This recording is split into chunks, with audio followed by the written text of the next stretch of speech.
All right, details on the wood part of the paddle board paddle making kit. Come to the right place. Let's get to the good stuff. The stars of the show, the wood strips. Each paddle is made up of 5 wood strips. 3 Western red cedar, 1/4 inch thick, inch wide, pretty flexible. And then 84 inches long, or longer or shorter if you call in and specify what you're looking for. 3 Western red pieces, 2 poplar pieces. Poplar is this nice creamy white color. I love how it looks under epoxy and with Purple Heart trim next to the Western red. So again, each kit comes with enough strips for 2 paddles. So 10 strips altogether. Form the strips, the handle, the short pieces, and the blades. Okay, so let's talk blades next. The blades start out life as blocks like this, a little rough looking. I cut them into their rough shape. So we go to something like this.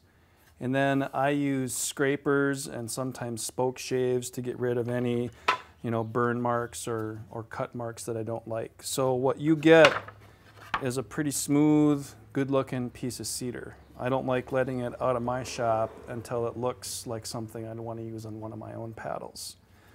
On occasion, there are some options. This is a piece of curly maple that I've been saving for a friend of mine, Jimbo Metter. I'm going to make a paddle for him, and it's going to be curly maple dyed a little blue. Maybe you can see that over in the corner. So there's lots of blade options, but mainly Western red cedar. You get 4 of these in each kit, pretty much ready for you to taper and work with as you see fit. Trim pieces are also part of the kit. The trim pieces go next to the central shaft, and if you choose to use them, they just simply make the blade 3/4 of an inch wider. Each trim piece is 3/8 of an inch. 3/8 times 2 is 6/8, which reduces down to 3/4 of an inch. So it's an extra, it gives you extra area on the blade. Without them, you're just, you're using just the blade itself. With them, you're doing that essentially.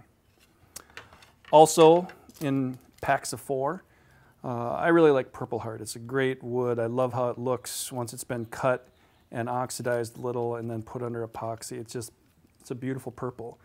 And I love how the poplar, the Purple Heart, and the cedar all go together. So I use Purple Heart to trim the outer edges of the blade. So there's 4 pieces of Purple Heart for the outer edges of the blade.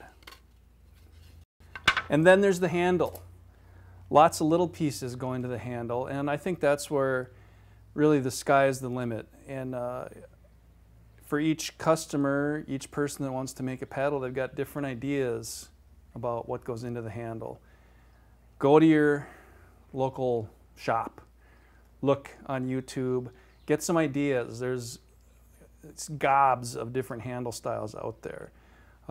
Just keep in mind that your hand is not really round in any way, shape, or form. So I don't think your paddle shaft should be, and I don't think your grip should be round.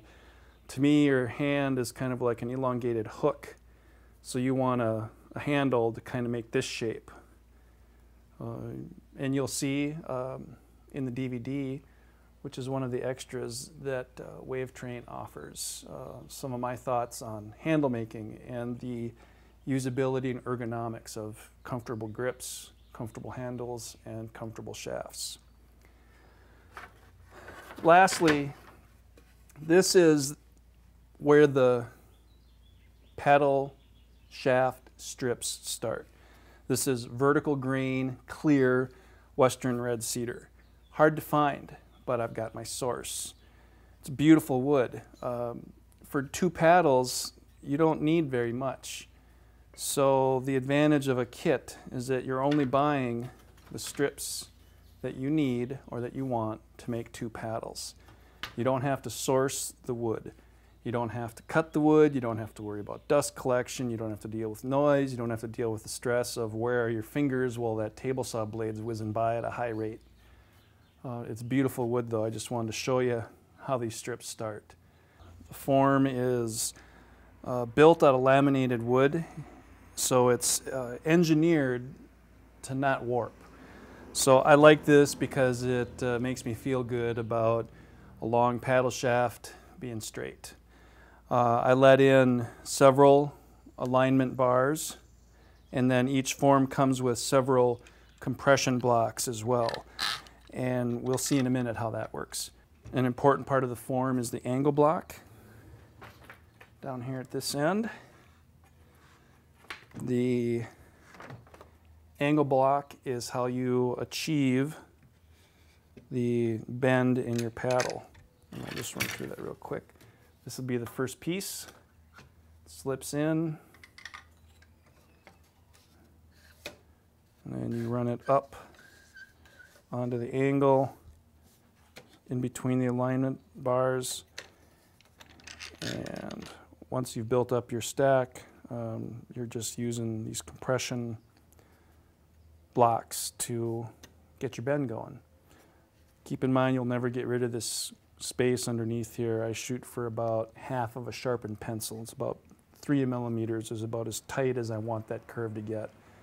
Any lower than that, it's really hard to do, and I start worrying about breaking the wood. Remember, it's a curve, it's a bend, it's not a corner. All of this can be ordered online, and there's a lot of custom options available. If you're interested in extra shaft strips, extra blade strips, different kind of blades, I've been working a little bit with dyes. If you're interested in any of the options, feel free to give me a call at the number here, and we can talk about what all might be available. I hope you're a paddler, and I hope you're interested in becoming a paddle maker.